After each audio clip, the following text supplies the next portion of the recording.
because beauty brands have been catfishing us with these product pictures for literally decades. Maybe I'm about to get too controversial. I can just take that out. Like, who was this designed for and why? So, if you didn't fit within that palette combination, then you were just SOL. Now you couldn't pay me. So, it was a little bit like, girl, what is this?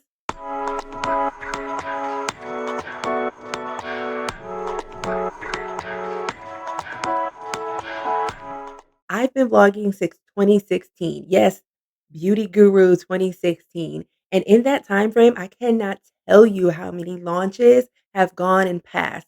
Some of them have become like holy grail must-have beauty products, and some of them we can barely remember. I mean, even just a few years ago, it's hard to remember what was released and if it was good or not. This is Spinning the Beauty Block, episode 1, where I will go back into the deep beauty archives to bring you products from the past, products that we remember and we don't remember. Every month, I'll be going down memory lane talking about old beauty releases. So, if you want to take that deep dive trip with me, subscribe to my channel. I'm going to be doing these every month. It's going to be so much fun. The Too Faced Melted Metal Liquefied Metal Lipsticks came out spring 2015. And whoa, they had the colors. It's funny because now I don't really think of Too Faced as being the brand that has bold, bright colors. But back in the day, every brand had the liquid lipsticks on deck in the wild colors. You were getting bright oranges, reds, purples, lilacs. You were getting the palest of pale pinks. And you were also getting dry and ashy lips. You were also getting that too because they were almost never comfortable. Towards the end of the like popularity with liquid lipsticks, we did get some better formulas, but it was sort of phasing out anyway. And then by the time you got sort of the comfortable, long wearing liquid lipstick, it was already over. People were just moving on to something else. These were $21 each, and the brand says that they were their take on 90s foiled statement lips. I think the most bold lipstick I ever got was like an orange, but like maybe a burnt orange type orange or, a bright red every now and again. But I couldn't get at the purple. I really couldn't get at the like pale, you look like you may or may not be alive, you may or may not be a zombie type look, but I know it was popular. I remember it like it was yesterday. Supermodel, entrepreneur, fabulous gal Gigi Hadid partnered with Maybelline to come out with their Jet Setter palette and a few other products fall 2017.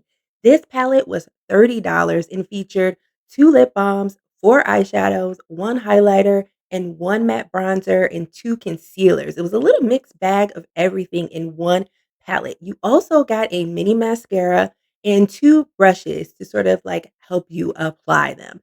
I remember a lot of hype around this release, but I remember no one liking it. I mean, the Maybelline eyeshadows, blushes, and all that weren't really what they are now. So 2017, people were excited about this launch because it was Gigi Hadid.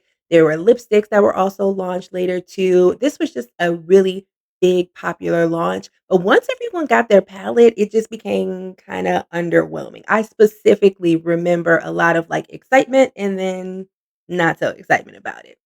One of the things that beauty brands loved to do back in the day was give you this like all-in-one palette. And it was always just one shade. Okay, not always, but most of the time it was just one big palette.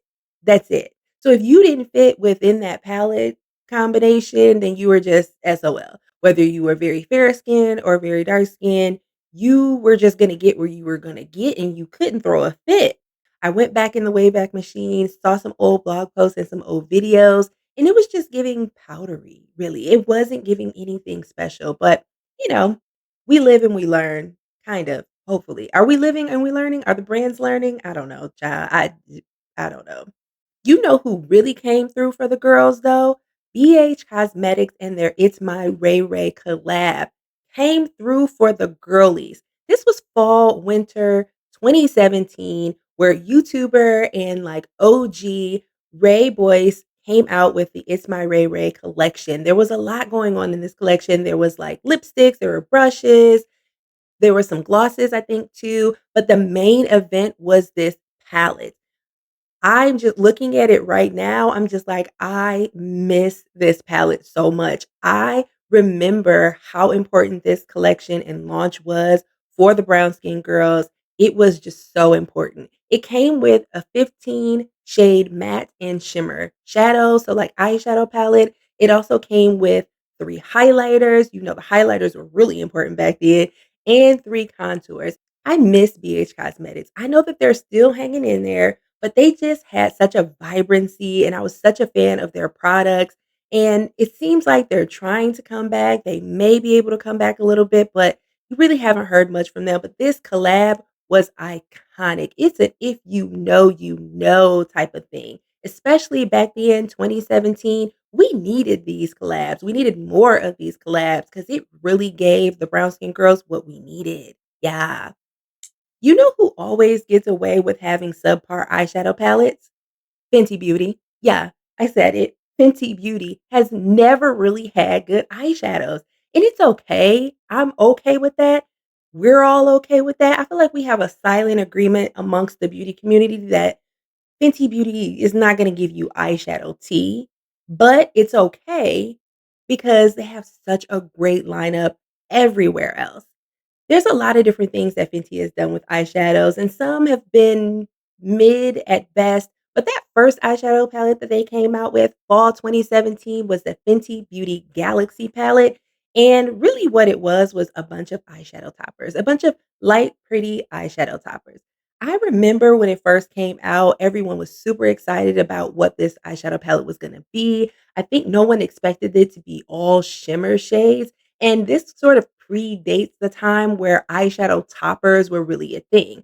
So then once we saw the swatches, we were like, what is this? What we supposed to do with this? Why is this not really showing up the way we thought it was? And it's because they kind of market it as like what they're calling glittery top coats. So they say there's 14 stardust shades that are shimmery drenched hues that are designed to accessorize an eye look. And I think that's different. I mean, maybe Fenty was ahead of the curve. Now it's really normal to have eyeshadow toppers and little light shimmers to add or enhance an eyeshadow look. But back then, it was really more about like the bold eyeshadows. I mean, we were really at the time where like BH Cosmetics, Colourpop, we were getting into Morphe or about to. And so we really needed those like banger eyeshadows. That's when this came out. And so it was a little bit like, girl, what is this? Anyway, the Fenty Beauty Galaxy palette was $59 in 2017. Oh my gosh. And I know, like, when Natasha Denona first came out, we were shook at the prices, but $59 for 14 eyeshadow toppers? Like, even now, I can't see it. I can't see it for myself. I can't see it for my wallet. I can't see it for any reward points. I just won't be doing it. Let's talk a little bit about these stackable eyeshadows. Remember Maybelline came out with their block eyeshadows? It was supposed to be these sets of trios that were inspired by different places in New York City, different streets. There was West 4th and Perry Street. There was also an 82nd and Park Avenue. So they had different street names. It was a really cute idea. But talking about eyeshadows again, these were just like shimmery, soft eyeshadows. And this was summer 2022. They were $10 each. So they were a pretty great price for just 3 eyeshadows. But this was just sort of basic. And then I thought about it. I said, wait, by the time Maybelline came out with these, like, trio blocks, weren't we already seeing stackable eyeshadows from other brands? Was Maybelline just trying to attach itself to a trend that was already out? And then I remember, okay, Kaja Beauty. Kaja Beauty has been doing stackable eyeshadows for quite a while. Like, I remember as early as 2019, Kaja Beauty coming out with their stackables, and they were eyeshadows, but also kind of a multi-use thing. So you can also use them as cheek shades as well. But then I'm like, wait a minute, no, that seems like even a little late. Melt. Melt Makeup was doing stackables in 2018. Now, of course, I mean, it's likely that stackable eyeshadows were something that maybe the Asian market was already doing. When I'm thinking about North America and the US, specifically, I think about Melt Makeup when I think about trios, I think about Kaja Beauty, and maybe Maybelline was just kind of hopping on the popularity train. Let me know, do you remember Maybelline kind of copying off of Melt Makeup to do these eyeshadow trios? Or was it sort of a separate thing? Were they trying to do something new, or was this just like a dupe? Y'all, I completely forgot that Huda Beauty changed their faux filter foundation a few years after originally launching it. If you remember, Huda Beauty came out with the faux filter matte foundation in fall of 2017. It was $40 and it came in 30 shades.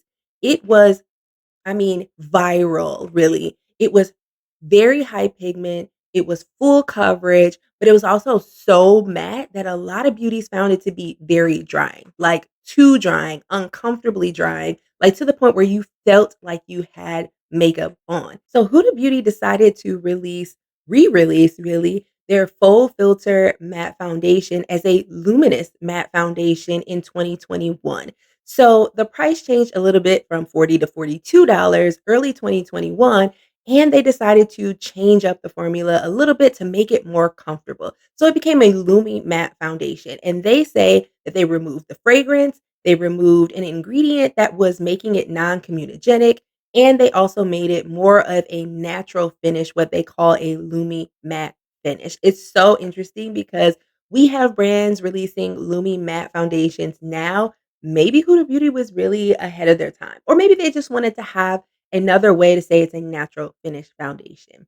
Going back to my love of BH Cosmetics back in the day, when they released the Ultimate Artistry eyeshadow palette in fall of 2017, it was 19.99, and I ordered it immediately. Like, check out, please, add it to my cart. I don't want to ask, no, don't ask me no questions about it. Send it to me now. Put it at my doorstep immediately. I love this eyeshadow so much. It was my everyday eyeshadow.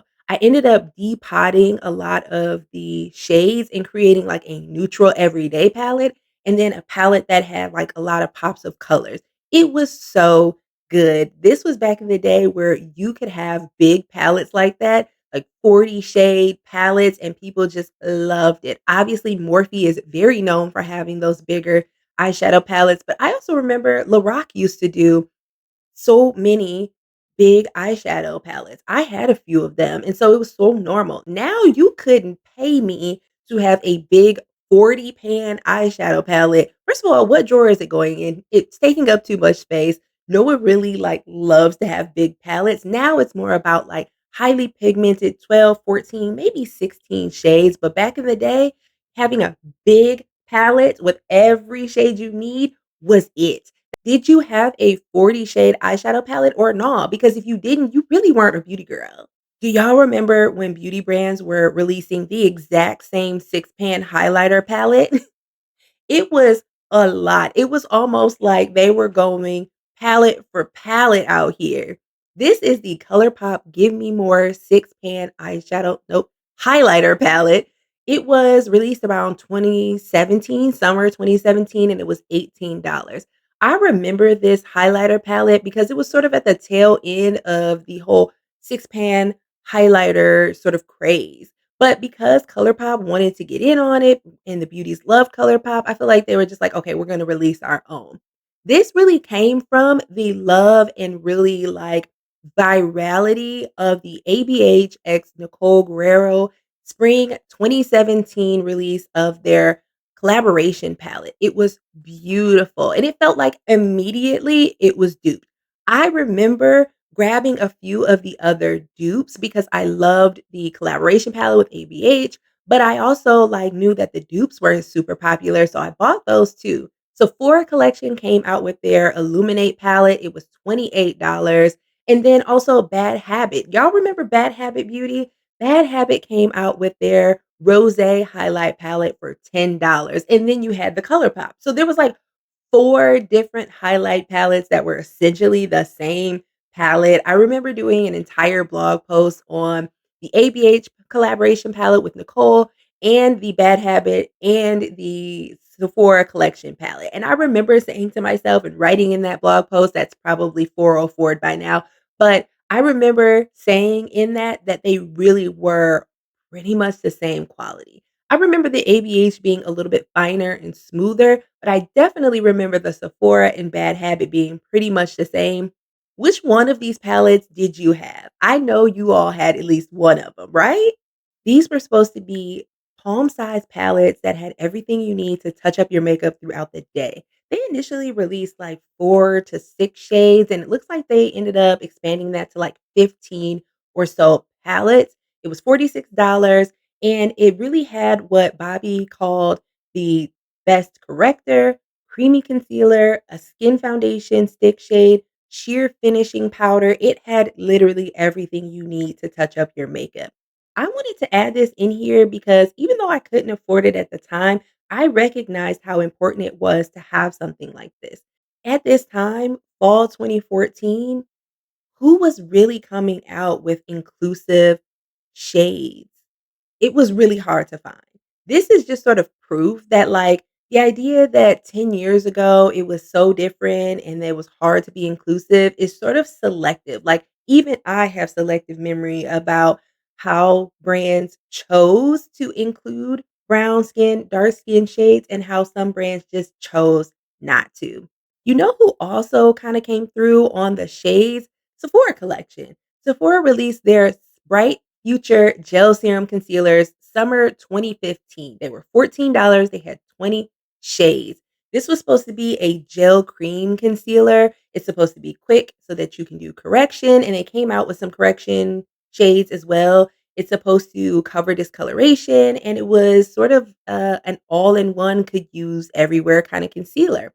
This concealer sort of died off and was discontinued, and it took a while, but once Sephora came with their Best Skin Ever. They added a Best Skin Ever Glow Concealer that really has these same benefits, hydrating, undetectable and smooth. It's pretty much the same thing with a new packaging. But shout out to Sephora for really coming through for the girls and having a little bit of undertone, a little bit of shade range, and doing it in 2015.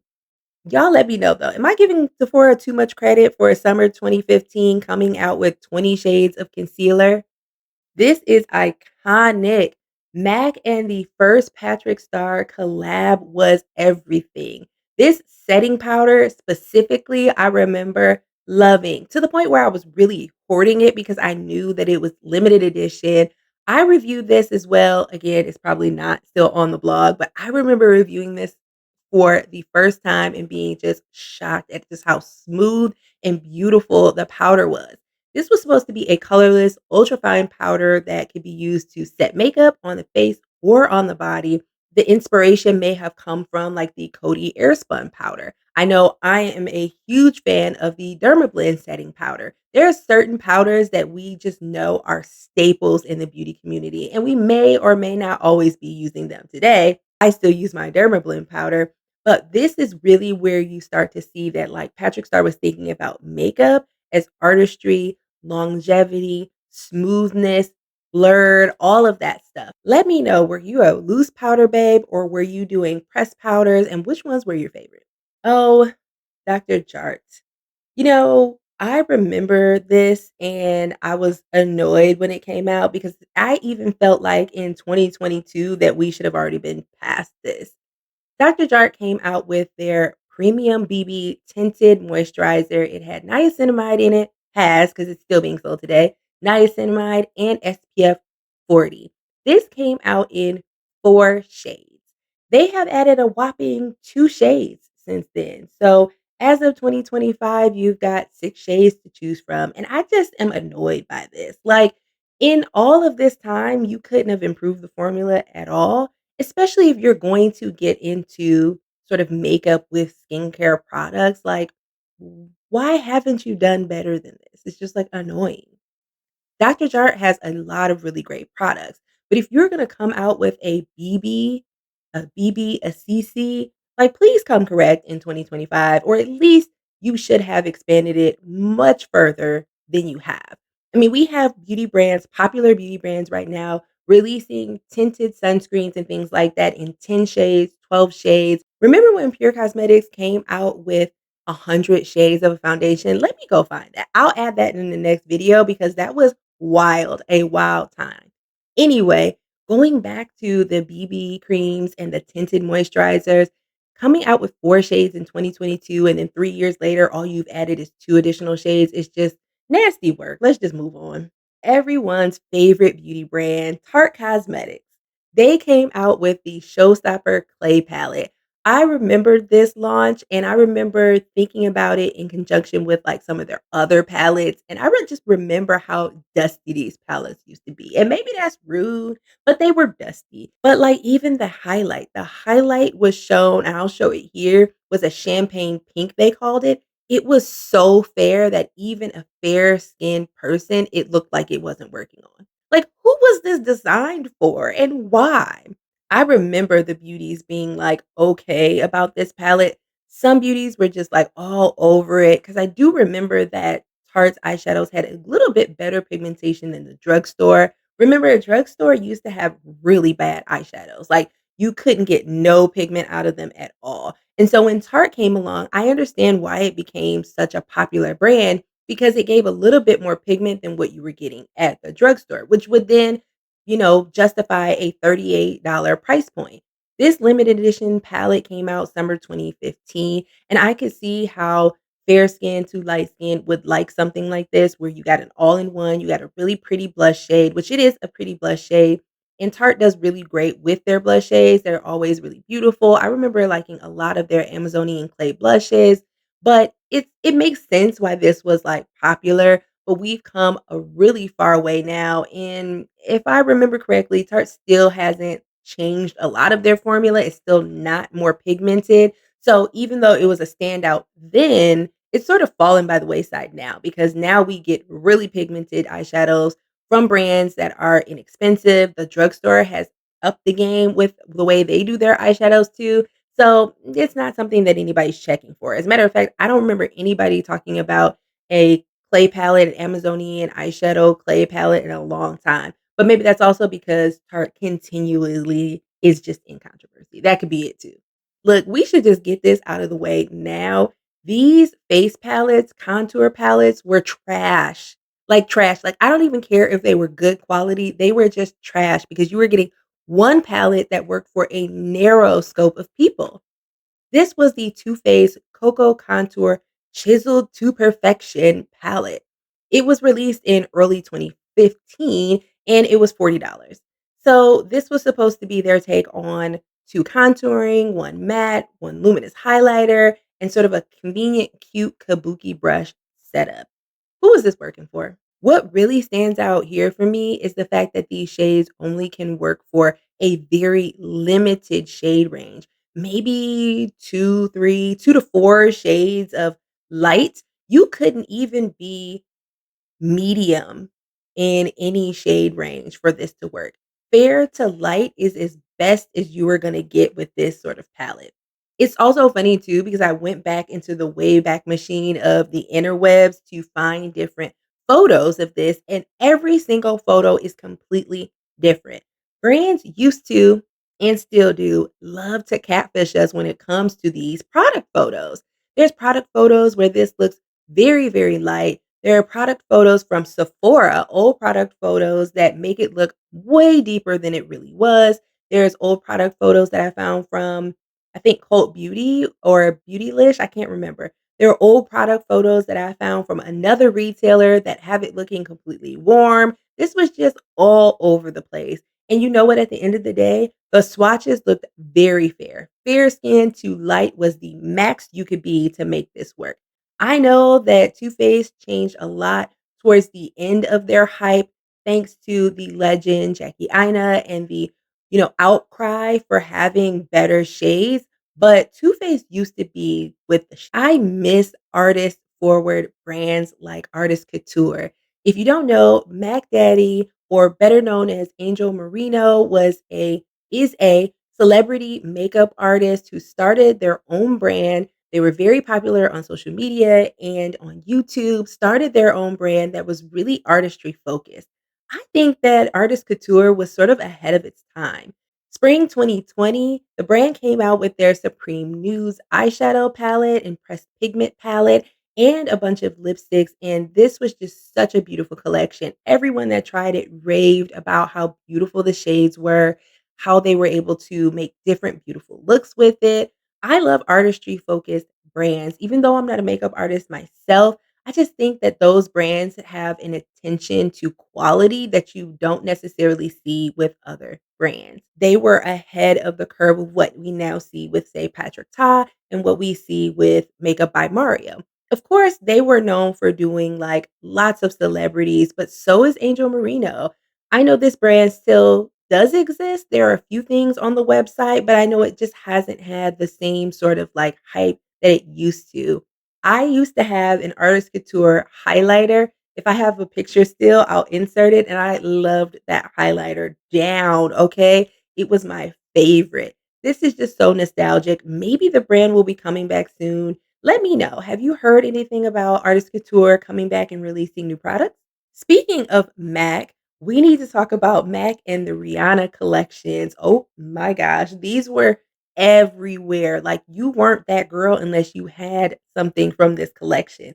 The Viva Glam Rihanna set, this was a duo set, and this was like at this point their third collaboration. Rihanna had released the Mac Hearts Riri collections, a few collections before this. But in fall of 2014, Rihanna released a duo set with a lipstick and a lip glass. So the lipstick was described as a warm mauve with silver frost, and the lip gloss was described as a cool mauve with red frost. Who was really getting at this golden bronze lipstick? Me. I was. This looked beautiful on brown skin, but even the lighter skin, fair skin girlies were rocking this color. And I remember that and loved it because back then in that 2014 to 2016 time, all of the shade ranges were getting at the boldness, the bright, the shimmer. It was a time. Now it's like we just do nude like this. You're just getting a nude. But back then we played a little bit more with lip colors and it was fun. Shout out to the legend Nikki Tutorials. I found an old blog post of hers on her website that deep dived on all of these launches and the Rihanna duo set. There were lip swatches, arm swatches, and a whole review that just shows that we were all really into that blogging space. So yeah, shout out to the OGs, like helping me do some of this like deep dive history on beauty launches. I searched in the deep dark corners of my brain to try to remember anything about this brand and I still can't. This is On a Mission Beauty or Om Beauty, I'm not sure how it's pronounced, that came out fall of 2022 by singer, mom, and all around baddie, Ciara. I don't remember hardly anything about this brand. And I checked on their social media and stuff, and they're still posting on social media. Products are still available for sale, but I don't hear anybody talking about this. Have you tried anything from On the Mission Beauty? Have you heard people talking about it? They launched back in 2022 with 5 different products. So, all vitamin C focused, vitamin C hydrating cleanser, a vitamin C brightening pad, vitamin C brightening serum, vitamin C eye revitalizer, what they call it, and a vitamin C radiant moisturizer. They're all between $28 and $62. I do see that in mid 2023, Ciara and the brand decided to debut on QVC. So let me know, is the brand popular on QVC? Have you seen it be like offered there? Maybe it's just more of a direct to sale or direct to consumer brand, and maybe that's why I don't hear about it as much. Let me know because it looks like it has some interesting products, especially vitamin C is still a very popular product, but I just don't know why I haven't been hearing about this. One of the things that I saw is a bestseller trial size kit. I may actually get that because I want to know like what these products feel like. It's like $5. They're calling it their best sellers trial set and you get a little bit of each of these products. I might do that and just like review it on social media. Follow me on Instagram, TikTok, Facebook, all of that so you can see because I think I'm going to try it and just like see what it's about because I have heard nothing about this even from 2022. I remember just like a whisper and then it just sort of went away. I'm gonna feature this as a mystery launch because I don't think this ever actually got released in the US. Too Faced came out with their Born This Way Glow Radiance Boosting Moisturizer and Primer that had SPF 45. This was something that got released in the Asian markets. I saw it from some Singapore websites and in Thailand, maybe. So I don't know if this ever got released in the US, but it was supposed to be a lightweight primer but also giving a natural glow, having some vitamin C, and the SPF coverage of 45. So SPF 45.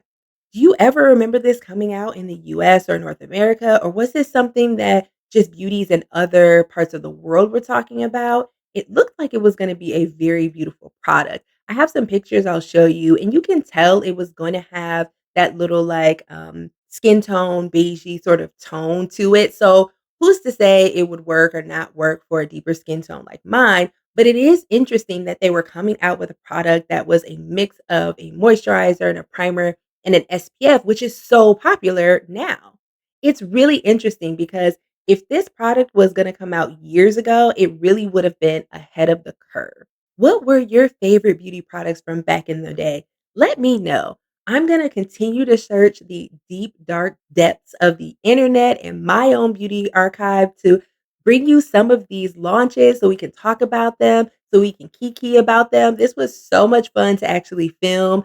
I feel like I've been hoarding different pictures and screenshots and saving all of these different things for a long time. And now I actually have a way to share them and talk with other people who remember these launches or don't remember them. It's fine because sometimes I look at something, I'm like, was this a thing? I don't remember anyone talking about this.